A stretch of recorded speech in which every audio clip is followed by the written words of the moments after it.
Io vorrei però ripristinare alcuni argomenti che sono contenuti nella mozione che il consigliere Dolfin ha presentato e che forse è chiaro aver presente quando affrontiamo argomenti così importanti.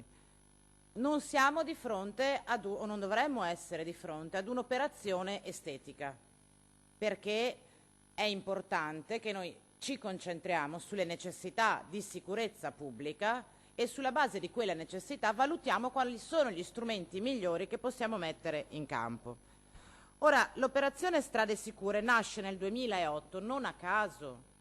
Non nasce nel 2008 per difenderci dagli immigrati o per contrastare il piccolo spaccio in stazione o chi sniffa cocaina in stazione a Padova. L'operazione Strade Sicure è nata e proseguita per presidiare il territorio di fronte a gravi emergenze pubbliche. È stata utilizzata dopo il terremoto dell'Aquila per mettere in sicurezza cittadini e territori, è stata utilizzata durante la costruzione dei cantieri della TAV per mettere in sicurezza dagli attacchi terroristici dei NOTAV, è stata utilizzata nella terra dei fuochi per evitare il continuo sversamento di sostanze pericolose in quel territorio già martoriato, è stata utilizzata durante l'Expo 2015 o durante il Giubileo del 2020. Non stiamo parlando di militari che vanno in strada insieme al vigile urbano a dare le multe. Vorrei che fosse chiaro. Stiamo parlando di un'altra cosa. Stiamo parlando di una soluzione straordinaria di fronte a problemi straordinari. Tant'è che quando i problemi straordinari sembravano ridotti, si è ridotto il contingente, poi è arrivata l'emergenza terrorismo e dunque Strade Sicure stavano nelle stazioni principali e poi è arrivata l'epidemia. Giustamente il consigliere Soranzo citava il lavoro fatto dalle forze armate rispetto al Covid.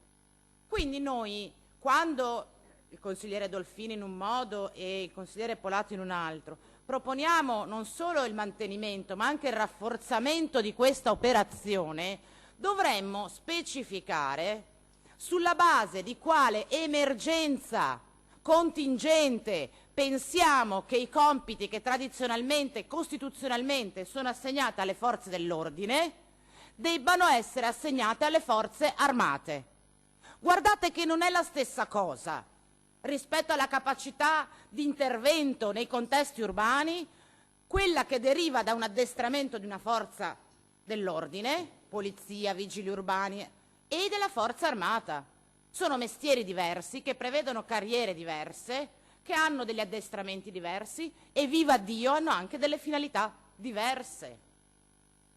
E allora, se noi pensiamo di poter, ed evidentemente il nuovo Ministro della Difesa ha questo impianto, di poter sopperire alla carenza strutturale degli organici e dei fondi per le forze dell'ordine, le forze di polizia, aumentando la dotazione dell'esercito nell'operazione Strade Sicure, secondo me non facciamo un buon servizio al Paese. Allora, più che chiedere addirittura il rafforzamento dell'operazione Strade Sicure, chiediamo il rafforzamento degli organici delle forze dell'ordine, che sono, come dire, programmati apposta per incrociare quei problemi di microcriminalità urbana che oggi sono l'emergenza che noi dovremmo affrontare, perché per tutte le altre straordinarie, infatti, c'è l'esercito. Se io ho un problema di spaccio di droga, faccio notare che le principali città venete a livello nazionale sono piazze pericolosissime per quanto riguarda lo spaccio e il piccolo spaccio delle sostanze stupefacenti.